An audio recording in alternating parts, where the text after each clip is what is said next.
بالله من الشيطان الرجيم بسم الله الرحمن الرحيم ألم يأتكم نبأ الذين من قبلكم قوم نوح وعاد وثمود والذين من بعدهم لا يعلمهم إلا الله جاءتهم رسلهم بالبينات صدق الله العظيم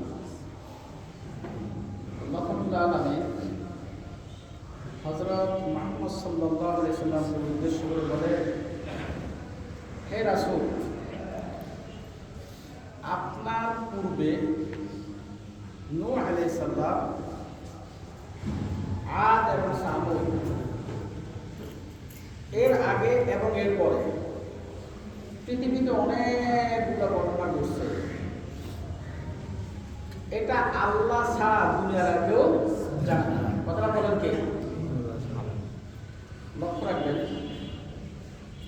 আমরা যতটুকু জানি আল্লাহ পৃথিবীতে কয়জন নবী পাঠিয়েছে বলেন, যে যদি পারেন। আমরা মানুষের কাছে শুনি 1,00,000 অথবা 2,24,000, এটা তো শুনি নাকি? কোরআন আমাদের কয়জন আছে? 25 জন নবী আছে। আর নবীগুলো বেড়ে কোথায়? কি ঘটনা ঘটছে? পৃথিবীর কোনো ইতিহাস আছে নবীদের ব্যাপারে? এই জন্য আল্লাহ বলেন, হে রাসূল, এমন কিছু কাজ আছে আগে জমানার নবীদের সময়, জালেম, সামুদ এবং আদের সময় এমন কিছু ঘটনা ঘটছে আপনি আল্লাহ ছাড়া কেউ জানেন না। এই জিনিসগুলো আমি আপনাকে জানাচ্ছি, আপনি প্রচার করুন। মানুষ যে অপরাধ করছে, কোন কোন অপরাধের কারণে আমি মানুষদেরকে অপদস্থ করছি, আর কোন কোন কারণে মানুষদেরকে আমি সম্মানিত করছি, আমি আল্লাহ আপনি নবীকে জানাই দিচ্ছি। আপনি কি করেন? আপনার উম্মতদেরকে বলে যান। তাহলে আমরা অতীতের ঘটনাগুলো বইলা এবং নিজেকে সংশোধন করার জন্য চেষ্টা করে, আর কেউ নিজে সংশোধন না হয়ে ধ্বংস হয়ে যায়। এখন আসেন, আল্লাহ রাব্বুল আলামিন সূরা কফের 36 নম্বর আয়াতের মধ্যে বলেন, এটা হলো আমাদের শিক্ষা। ওয়াকাম আহলাকনা মিন ক্বাবলাহুম কারনিন হুম আশাদ্দু মিনহুম বাতশান। বাদশা অর্থ কি? বাদশা অর্থ বুঝেন না? আরবি শব্দ। আমরা বলি বড় বাদশা, রাজা, রাজাধিরাজ, মন্ত্রী, ক্ষমতাবান নেতা, গ্রামের প্রতি নেতা, যারা শক্তি ভাইয়ের মতো তৈরি করে, এই সমস্ত লোকদেরকে বাদশার মতো চলে, ওরা বাদশার মতো চলে। আল্লাহ বলেন, আমি হুম আশাদ্দু মিনহুম বাদশা, এমন বহু শক্তিশালী বাদশা ছিল দুনিয়ার মধ্যে, নেতা ছিল, ক্ষমতা দেখাইছে। কিন্তু ক্ষমতা সম্পর্কে সূরা বাকারার মধ্যে আছে 5 জিনিসে মানুষকে আল্লাহ পরীক্ষা করে। ওয়ালানাকু আন্নাকুম বিশাইইন মিনাল খাউফি ওয়াল জু'i ওয়া নাকসি মিনাল আমওয়ালি ওয়াল আনফুসি ওয়াস সামারাত। এই 5টা জিনিস এখানে আমাদের পরীক্ষা আছে। এর মধ্যে একটা জিনিস শক্তি। আপনি শক্তি পাইয়া আপনার এই আল্লাহ দেওয়া শক্তিটা কি আল্লাহর পক্ষে কাজে লাগাইছেন, নাকি আল্লাহর পক্ষে যারা কাজ করে তাদের উপর আঘাত করছেন? এই জমিনের মধ্যে আল্লাহর পক্ষে কাজ করে কারা? আলেম ওলামা, দ্বীনের দাঈ যারা আছে তারা কাজ করে।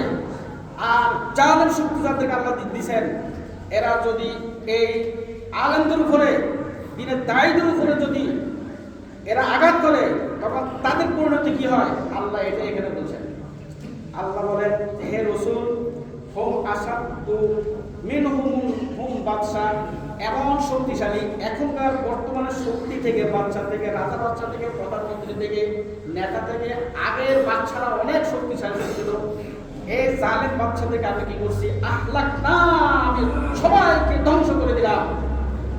তাহলে আল্লাহ যদি বড় বড় বাচ্চাদেরকে, শক্তিশালীদেরকে, নেতাদেরকে ক্ষমতা পাইয়াই মানুষদের উপরে অত্যাচারের স্টেপ রুল চালু করে দেয়, এবং সামান্য ক্ষমতা পাইয়াই মানুষকে আক্রমণ করে অবৈধভাবে পয়সা ইনকাম করে, এই সমস্ত জালেমদেরকে, এই সমস্ত শয়তান বদমাশদেরকে আল্লাহকে ধ্বংস করতে গিয়ে আল্লাহ কাউকে সাহায্য নিতে হবে? সাহায্য নিতে হবে? আল্লাহ এটা বলে, আমি আগে যেহেতু মানুষদেরকে ধ্বংস করলাম, তাহলে এখন আমি মানুষদেরকে ধ্বংস করতে পারবো। এইটা হলো সুন্দর কথা এবং আমাদের সাথে বাস্তবতা মিল। ফানাক্কাবু ফিল বিলাদ, ওই জালিমরা আমি যখন আল্লাহ তাদেরকে পাকড়াও করলাম, যখন আমি তাদেরকে অত্যাচারী হিসেবে যখন জালিম হিসেবে যখন আমি তাদেরকে পাকড়াও করলাম, তারা বাঁচার জন্য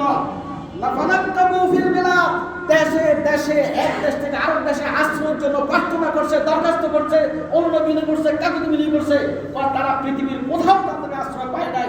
তাহলে আমরা 5ই আগস্টের পরে যে সমস্ত ঘটনাগুলো ঘটছে, আমাদের দেশের যে সমস্ত ঘটনা অত্যাচার করছে, যারা জালিম ছিল, আপনারা বলুন তো আল্লাহর এই কোরআনের আয়াতের মাধ্যমে জালেমরা, আল্লাহ বলেন আগের জালেমরা পৃথিবীর কোথাও আশ্রয় পায় নাই, কিন্তু তারা ভিক্ষা করছে আশ্রয়ের জন্য, ভিক্ষা চাইছে, কিন্তু কাউ তাদেরকে আশ্রয় দেয় নাই। কিন্তু এখন আমাদের মধ্যে যেটা কোরআনের মধ্যে আগে বলছে, এখন আপনারা আমরা কি সাক্ষ্য ছবি দেখলাম, সমাজের মধ্যে দেখলাম না? আমাদের সমাজের মধ্যে যারা অত্যাচার করছে, জুলুম করছে, নির্যাতন করছে, তারা কি আশ্রয় পাইছে? আশ্রয় পাইছে? জনগণ আশ্রয় পাইছে? তাহলে এখানে শিক্ষা, এই সমাজপতিরা, সমাজের মধ্যে যারা এটা নেতৃত্ব দেন, ক্ষমতা আছে, ক্ষমতার সুরাঙ্গি থেকে মানুষের মধ্যে অত্যাচার করে, মানুষকে যে জিম্মি করে পয়সা আদায় করেন। আপনি জেনে দেখেন, আল্লাহ যদি আগের বাচ্চাদেরকে যদি সুযোগ না দিয়ে থাকে, আপনার মতো ফাঁকি নেই এবং বদমাশ থেকে আল্লাহ সুযোগ দিবে না, এবং আপনাকে ধ্বংস করতে আল্লাহ কোনো কষ্ট হবে না। কষ্ট হবে না। এখন দেখেন, সময় তো কম, আসলে একটা আয়াতের অর্থ ঘুরে আনা যায় না। ইয়ামহাকুল্লাহুর রিবা ওয়া ইয়ারবাস সাদাকাত। আল্লাহ বলেন, আমি যারা অন্যায়ভাবে সুদ খায়, ঘুষ খায়, অন্যায়ভাবে শক্তির বাহাদুরি দেখায়, মানুষদেরকে জিম্মি করে, বিচারের নামে মানুষদেরকে অত্যাচার করে যারা পয়সা আদায় করে, আল্লাহ বলেন ওয়াল্লাহু লা ইউহিব্বু কুল্লা কাফারিন আসিম। ওই সমস্ত পাপিষ্ঠ এবং ওই সমস্ত স্বৈরাচারী নেতাকে আমি কি করি, কোনোদিন পছন্দ করি না। আল্লাহ আগে কি পছন্দ করছে? আগে পছন্দ করছে? আল্লাহ বলে আমি আগেও পছন্দ করি নাই। এখন তোমরা যারা স্বৈরাচারী করো, সামান্য গ্রামের মধ্যে, বাড়ির মধ্যে, সমাজের মধ্যে, ইউনিয়ন, জেলা, উপজেলা এবং দেশের মধ্যে মন্ত্রী হতে প্রধানমন্ত্রী পর্যন্ত, বাচ্চা পর্যন্ত, প্রেসিডেন্ট পর্যন্ত, তোমরা সাধারণ জনগণের উপরে যে অন্যায় করো, অত্যাচার করো, তোমাদেরকে আমি ধ্বংস করে দিতে ইনশাআল্লাহ আমার বিন্দু পরিমাণ কষ্ট হবে না। তাহলে এখানে আমরা শিখলাম কি, আমরা যারা আছি, শক্তি আজকে আছে কালকে নাই, এই শক্তি সম্পর্কে কিন্তু আপনাকে জবাব দিতে হবে। যে পর্যন্ত আপনি আপনার সময়ের হিসাব, শক্তির হিসাব না দিবেন, এক জায়গা পরিমাণ আল্লাহর সামনে থেকে হিসাব থেকে আপনি সামনে আগাইতে পারবেন না। এটা আমরা সকলেই সতর্ক থাকি। আজকে আমার শক্তি আছে, কালকে আপনার, পরের দিন আরেকজনের শক্তিগুলো রদ বদল হয়, কিন্তু এর মধ্যে আমরা আমাদের ইমান পরীক্ষা করে নিয়ে যায়। তাহলে আপনারা বলেন, আমরা একটা কথা করতে পারি না? যদি আমাদের হাতে ক্ষমতা আছে, আমাদের হাতে শক্তি আছে, শুধু রাজনৈতিক ক্ষমতা নয়, গ্রামের মধ্যে একটা ক্ষমতা আছে না, বাড়ি বাড়ি একটা ক্ষমতা আছে না, পাড়া পাড়া একটা ক্ষমতা আছে, নেতা আছে না, সমাজের মধ্যে একজন পিছনে 10 জন পিছনে পুরো না, এমন নেতা আছে না? যদি এমন নেতা হয়ে থাকে আর নেতৃত্ব দিয়ে যদি আপনি কাউকে জিম্মি করে, কোনো কোম্পানিকে জিম্মি করি, কোনো গার্মেন্টসকে জিম্মি করি, কোনো ব্যক্তিকে জিম্মি করি, কোনো ব্যবসায়ীকে জিম্মি করে যদি আপনি যে পয়সা আদায় করেন, আল্লাহর কসম, আল্লাহ আপনাকেও আগের জমানার লোকদেরকে যেভাবে ধ্বংস করছে, আপনাকেও এইভাবে ধ্বংস করবে।